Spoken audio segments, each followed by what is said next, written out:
People in our hood is getting murdered regularly by corrupt portions of law enforcement. The history of gun control is a history of racism.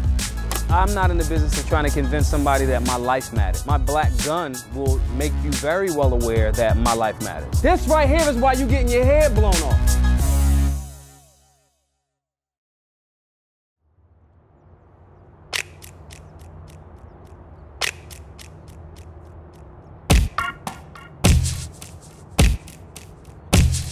Rapper and civil rights campaigner Maj Toure has made it his mission to bring firearm knowledge to America's inner cities. He believes that years of prejudice have convinced urban black communities to associate gun ownership with crime rather than a legal and rightful way to defend yourself. The problem is the lack of information and education about firearms and safety. In urban communities, there's a deliberate attempt to keep that information away from those highly populated areas because it's not about gun control, it's about people control. And that's the problem. Maj is touring the US teaching people in urban communities about their Second Amendment rights. He argues that more legal gun ownership and knowledge about firearms will make communities safer and has called his campaign Black Guns Matter. Black Guns Matter, we're a firearm safety training and education organization. Officially, we started about a year ago. Unofficially, we started way before that. We go to areas where there's high urban areas, high crime areas. We inform people in those areas about their Second Amendment right, firearm safety, and just train them in the proper use, storage, and handling of firearm. For the next 2 days, Maj is in Compton, an area known for its high crime rate. In 2016 alone, the homicide rate tripled. In addition to spreading the word about his campaign, he'll be meeting with local groups and running a firearm safety and training event for local residents. I think I see Black Guns Matter progressing because more and more people from an urban demographic are getting more educated and informed, and they're being more safe. I believe that that will cut down on homicides, fatalities, accidental deaths. How does it relate to your own background? I've been the same person from that urban environment. I've been the same person that was told, you know, oh, guns are bad, firearms are bad. They have to be the bad guy or you're, you know, law enforcement. And that's just a lie. It's just not true. So what about people who say, essentially, that more guns means more death? Our argument isn't there should be more or less firearms. Our argument is education and training about the firearms that are here because the people are missing the information. Here you go, sister. Let me give you one of these. Firearms training tomorrow. That's the address right there. Totally free event. But I don't have a gun. You don't have to have a gun, just get the information. And if you choose to get a gun later, you cool, Mr. It's important to do this kind of outreach because if you don't inform the people and reach out to them, they gotta touch you. They gotta see you real. If you're not and they can't touch you, it's not real to them. So are you saying that having more legal guns in neighborhoods will make them safer? My viewpoint is people should be more educated about firearms. That doesn't necessarily mean that they have to purchase one. That doesn't mean that they have to agree with me. That doesn't mean that they have to have one. Over 18 to 21?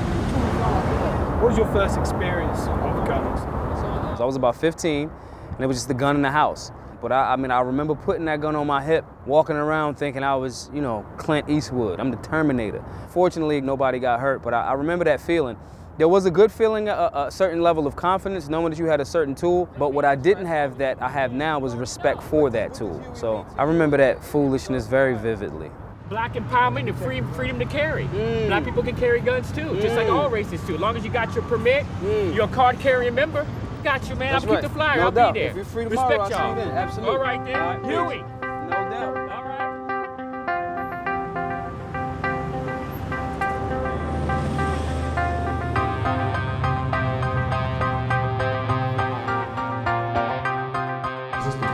Yep.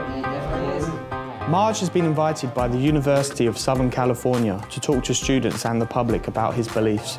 I'll give him my opinion about guns. It has nothing to do with If a bullet is flying, it doesn't pick and choose if you're in the way. the person picked and choose. So, I see what you're saying. why do you need so many bullets? Because I want to. If somebody come in here right now and nobody in here is strapped, and they just want to decide to start picking us off, Dylan Roof style, what you gonna do? Pray? Right. No, my angels are gonna protect me because I'm on a whole nother vibration. You gonna get shot. So, Me neither. I'm not gonna get shot neither. See? Where do you draw the line at gun ownership in terms of what weapons you should be able to own? I think that the Second Amendment says, shall not be infringed. I think that when you're a responsible adult, able to go to war for the same country that says you can't defend yourself with those same type of firearms, I think that's a huge contradiction. And I think that's an infringement. What's the whole point of going through being licensed to carry a gun? I'm saying that you go and purchase bullets. No, there is no point. They're using your thought process of safety to create mandates to make sure that you and us can't defend ourselves. Because what are you defending yourself from? Tyranny, violence, criminals. Violence? What do you mean? What violence? I'm saying I haven't had a gun, and I haven't had to. And that's great. Myself. That's good. So it's like, that's great. So what I'm saying is, you feel like you have to go and get a gun. Anybody being able to go in there. What is your purpose for coming to this meeting? You want me to leave? No. Oh, okay. I respect. So what? So I'm asking. Is there a problem? Yeah. Why? You're wrong. No, I'm not wrong. You are. A strong component of our organization is conflict resolution and de-escalation tactics. I think a lot of times what's left out in that of the firearm conversation is that it doesn't have to go straight to a firearm. There's a way to de-escalate situations. Let's go. You have to leave because she told you to. I'll see you soon, good brother. To learn how to talk to people. There is no benefit to arguing. There is no benefit.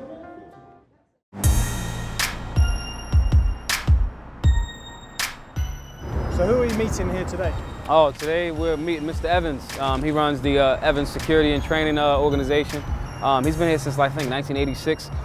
He was one of the only firearm ranges and gun stores in Compton. There's so few gun shops in Compton for the same reason that there's so little gun education in Compton. People have a misconception that because we're from an urban environment that somehow that means if firearms are around, we're gonna just be killing each other. That happens when ignorance is around in any community, you know, that isn't taught respect for a tool. How do you think people in this area view guns? Because the crime rate is so high and because we do have a lot of shootings, it depends on the kind of people you're talking about. Black people traditionally view guns as a bad thing. A lot of them don't have guns in their homes. A lot of them don't go to the range to shoot guns. So what do you think about Maj's movement? I think it's a good effort. Hopefully it'll calm some of these people's fears if they realize that they do have a right to protect themselves and that there are some things that they can legally do to protect themselves. I retired from law enforcement in 2004. I've had 2 occasions where I had to use deadly force as a regular citizen. I believe in the Second Amendment. I believe in everybody having a gun. If you don't have one to carry on your person, you should at least have one in your house.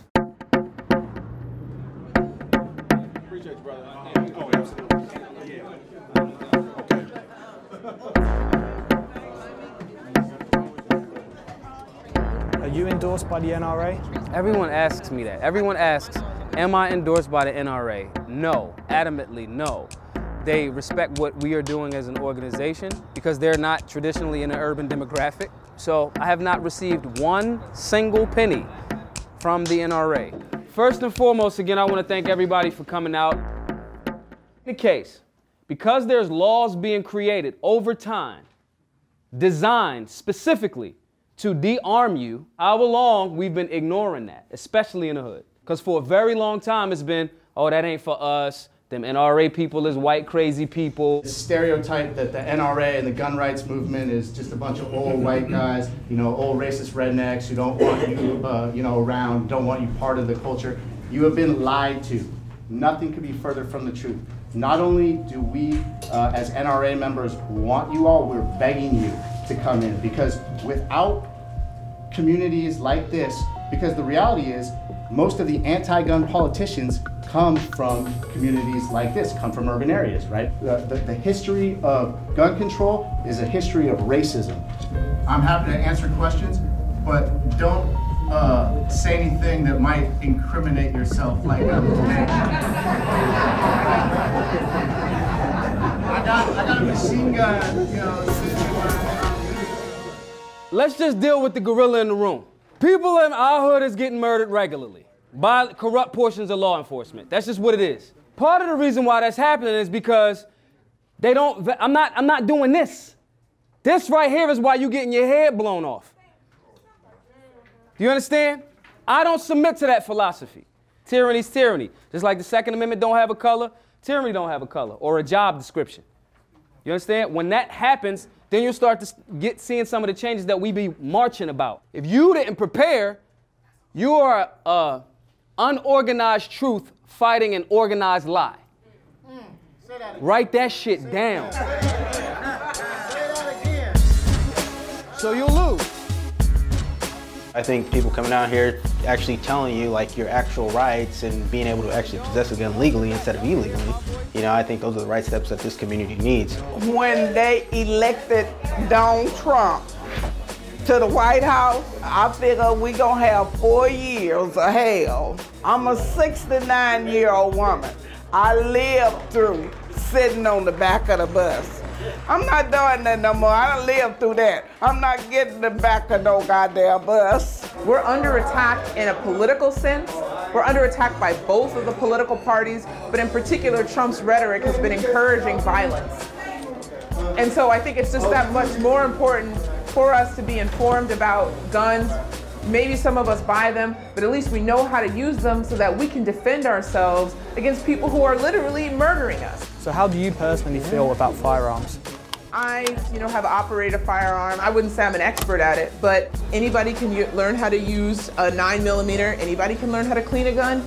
Anybody can learn about the Second Amendment rights. So how did the event go? The event went well in Compton. It was a packed house. A lot of people got informed. It was real passionate. Some people were really upset. Most people were really happy. But everybody got some information, so I'm cheesing. I love when the people from the hood come out and learn. That's the indicator of success for the event for me. I've given myself to this, I've committed to an ideal. So until it's solved, I don't really believe in no, so it's gonna go as far until either the people don't want it or the need for it to exist isn't there anymore.